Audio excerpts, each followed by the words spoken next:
Hey, it's Clip of the Day time where Buck Sexton and I pick out the best hot take, the most fun that we had for all of you to be able to experience on the show. That's right, and this segment is brought to you by ExpressVPN, which is the virtual private network that we trust to protect our online data. When I use ExpressVPN, the big tech companies can't see my IP address, my identity is anonymized, and my data's encrypted. That gives me the absolute maximum protection. And what I like is how easy it is to use. Just download the app to your phone or computer, and you're protected. So visit expressvpn.com/patriot today, and you'll get an extra 3 months free, or you can click on the link in the description below. That's expressvpn.com/patriot, and now it's time for the clip of the day. Microsoft is one of the biggest software companies in the world. Obviously made Bill Gates, made Bill Gates an ultra-wealthy billionaire many, many, many times over. Here's the kind of stuff that you hear at a Microsoft event in Seattle to start off their big online forum. Play 6. Welcome to Microsoft Ignite. First, we want to acknowledge that the land where the Microsoft campus is situated was traditionally occupied by the Sammamish, the Duwamish, the Snoqualmie, the Suquamish, the Muckleshoot, the Snohomish, the Tulalip, and other Coast Salish peoples since time immemorial. A people that are still here, continuing to honor and bring to light their ancient heritage. Clay, can we paused it time there. immemorial, first of all, because, Buck, there were no humans living in North America until what, like 50,000 years ago? I mean, if you actually study the expected, I know they're constantly evolving when people actually arrived in North America, but time immemorial is 100% not true. But it's so weird and awkward that feels like a satirical opening to a super woke like comedy special. Where do you go? I mean, who among the Muckleshoot or the I was writing them down. Snoqualmie is like a name, an area, so I at least know how to pronounce that. Okay, one. there we go. I mean, I know Chinook from that region. There's the Chinook tribe because of Chinook helicopters, which I've ridden in back in the day. I know those. I never heard of the Muckleshoot before. That's neither here nor there. Who do we go to beg for? Do we beg forgiveness? What do we do? What are we supposed to make of all this? But Clay, it actually now there. I want to play that part first because that's just clear woke insanity. And by the way, this is funny too, Buck, because there even in Microsoft, there are a lot of people who think like us, and we're like, hey, I don't know that we should begin our presentation by acknowledging that indigenous people used to live on these lands.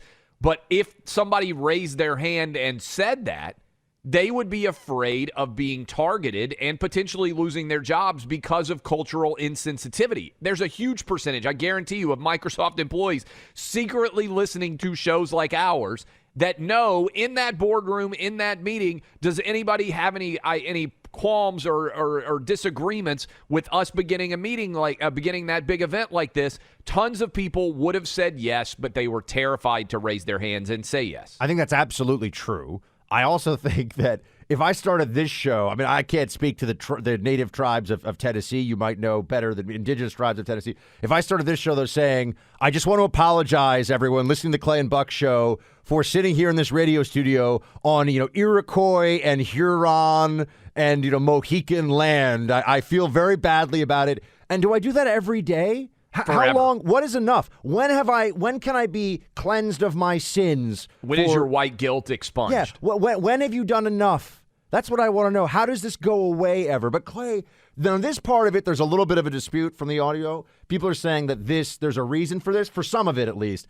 It keeps going, though, in the wokeness. My name is Allison Wines. I'm a senior program manager in our developer tools division. I'm an Asian and white female with dark brown hair wearing a red sleeveless top.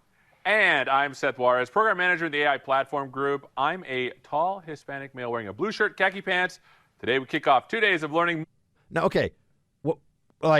Now I've been told that this is because they want people who are visually impaired, can't see, to feel more included in that. Okay, I mean, maybe. But there's also others that were said. So that seemed, I'd never heard that before. But they also were announcing their pronouns, of course. For some reason, it wasn't that audio. But they said, my pronouns are he, him, and she, her, and all this stuff.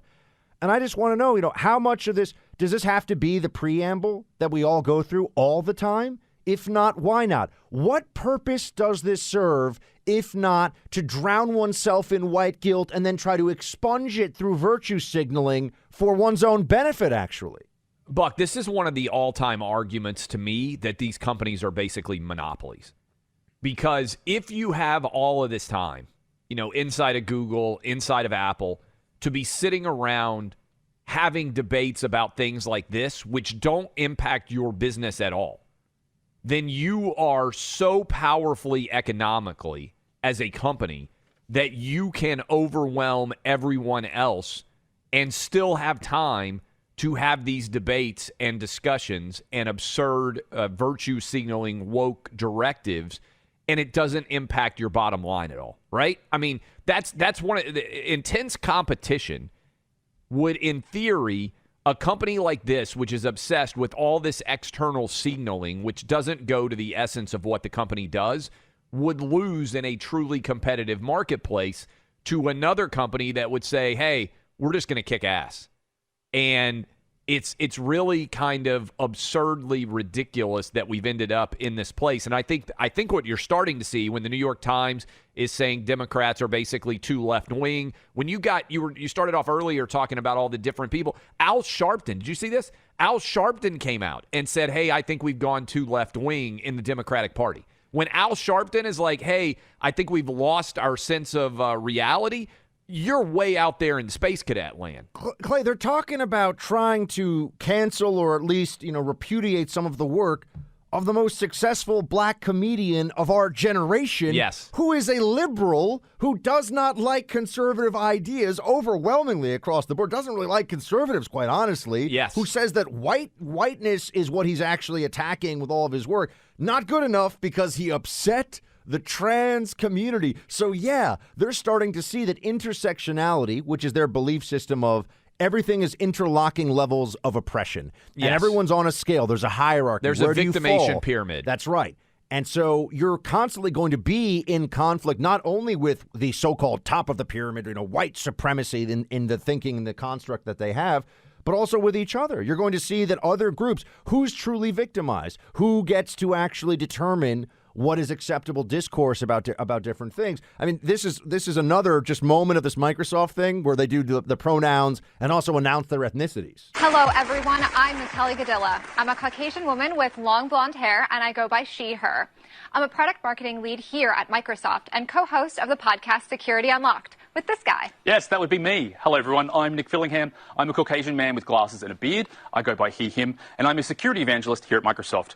No, hold on. So the explanation that I saw online for this, I'm not even sure about, is the visually impaired thing. I wanted to play that because they do the whole he, him, she, her, as if, yes, believe it or not, Clay, we knew from hearing, we knew from their voices. I know this is a crazy idea. You can actually tell the difference between male and female voice 99 times out of 100. I know this is a shock to libs. But even with the visually impaired thing, why would they feel discluded?